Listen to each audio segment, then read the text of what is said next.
This is the Scout. Real name Jeremy. Job rapid recovery. His dad is most definitely Tom Jones, and he died on December 4th, 1987. Where's he from? You don't want to know where he's from, because if you were from where he was from, you'll be freaking dead. He's from Boston, Massachusetts, in the United States. So even though TF2 has been out for a really long time and has always had a pretty big emphasis on its characters, we really don't know all that much about them. What I wanted to do here was compile all of the information we have about these characters, or at the very least as much as I could find. Starting with the Scout, because he's the first in the class lineup. That's basically it. And just to be clear, this is about the actual characters, not so much the in-game stuff, though obviously that is a part because it has a part to do with the story, but you know what I'm talking about. I guess we could start before the beginning. Over Team Fortress 2's 9 years in development, the basic concept for the game changed several times. When the developers decided to change from a realistic design to a stylized cartoony one, Scout was one of the first classes designed with a newer art style. One of the earliest designs had him as a, quote, wired up on coffee bike messenger. Maybe that's where his too much caffeine quote from the second trailer came from. You know, that thing he's never ever said? All of the Scout's early designs, at least from what we've seen, have him being a younger, scrawny guy. Even whatever's going on here. It obviously changed a good amount, but I think you could tell that they always probably had a pretty general idea of what he should be. Early on, a lot of players compared the finalized Scout to Vince Offer. You know, the ShamWow guy. He used to be a thing. And that actually ended up leading to Scout getting a few voice lines which referenced the ShamWow commercials. No other class gonna do that. If you order now, I'll throw in a second beating, absolutely free. Speaking of voice lines, the Scout is voiced by Nathan Vetterline, who also voiced the church guy in another Valve game, Left 4 Dead. And as you probably know, has a YouTube and Twitch channel called Chili of Destiny.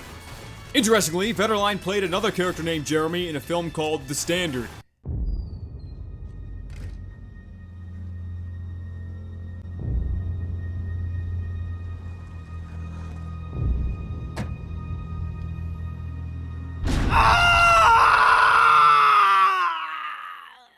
Didn't hurt. So that may be where the Scout gets his name. Or it may be from another person with that name, who's also from the Boston area, who's also been associated with Team Fortress, but who knows. The main timeline of the game takes place between 1968 and 1972, with the 9 TF2 mercenaries presumably beginning their role in the Gravel War during June of 1968, and with the events of Man vs. Machine beginning in 1971. The Scout is one of the only classes we have anything close to a definitive age for. The description of the track Terrorizer, which was added in 2012, first mentions him being 23.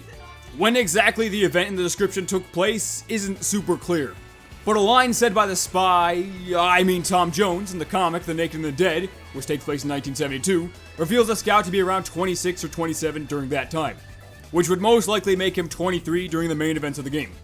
This means the Scout was probably born around 1945. So if he was alive today, he'd be in his 70s.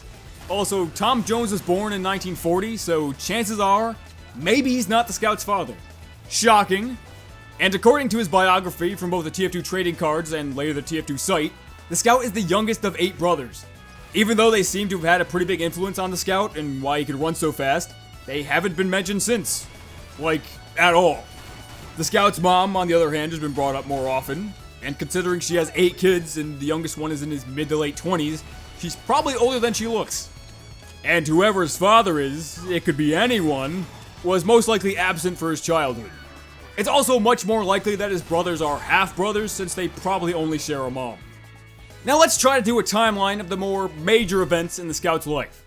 1945-ish. A baby Scout is born. Sometime between then and the late 60s, the Scout and his older brothers get into fights all over the south side of Boston. Scout learns to run fast in order to beat his siblings to the fight. In the comic, A Cold Day in Hell, the Scout claims to have known Miss Pauling for 6 years, meaning they must have met sometime before Scout became a mercenary for the Mann brothers, maybe in 1967. In 1968, the Scout, along with 8 other mercenaries, are hired by Red and Blue. Presumably, they take the place of the aging Team Fortress Classic mercenaries who began fighting in 1930. The Scout, along with the rest of the team, are surgically given hearts with Uber attachments. The Scout gets Archimedes stuck inside him. The administrator hires a director to unknowingly keep tabs on the mercenaries by filming and interviewing them. This leads to the Meet the Team videos. The director runs out of film when interviewing Scout because he talks for so long. At some point, Scout, Soldier, and Spy blow up a Mall Santa training facility and are sentenced to community service. They end up killing Old Nick. Apparently for good, since he hasn't come back since. The events of Expiration Date, which focus pretty heavily on Scout, most likely occur sometime in 1971, considering the medic claims they've been using teleporters for 4 years. But it most likely happens before the events of Man vs. Machine. During all this time, the Scout has been investing all of his money in Tom Jones memorabilia. When Tom Jones dies, that stuff's gonna be worth a fortune. In 1971, Redmond and Plutarch Man are killed, leaving the Scout and the rest of the mercenaries out of a job. Not long after, Scout and the rest of the team are rehired by Saxon Hale to defend Manco. In 1972, Gray Man takes control of Manco. The team disbands, and Scout and Spy are arrested by 2 Fort Police for crimes they didn't actually commit. Just not the property damage and murder they did actually commit. They spend 5 months in jail before the trial. Later on, they're freed, and Scout, Soldier, and Pyro go to find Heavy in Siberia. After that, Heavy and Scout go to the abandoned Australian mines at the Ayers Rock. They meet and team up with Saxon Hale. They show up at Grey Gravel Co. to help the others, and Scout is nearly killed by robots. But before he dies, none other than Tom Jones appears out of nowhere to tell Scout that he really is his father, finally putting a definitive end to that whole mystery. He meets God and doesn't actually die. Then they beat the Team Fortress Classic team. And then the final comic comes out and the whole thing is wrapped up in a neat little bow. Maybe. I don't know.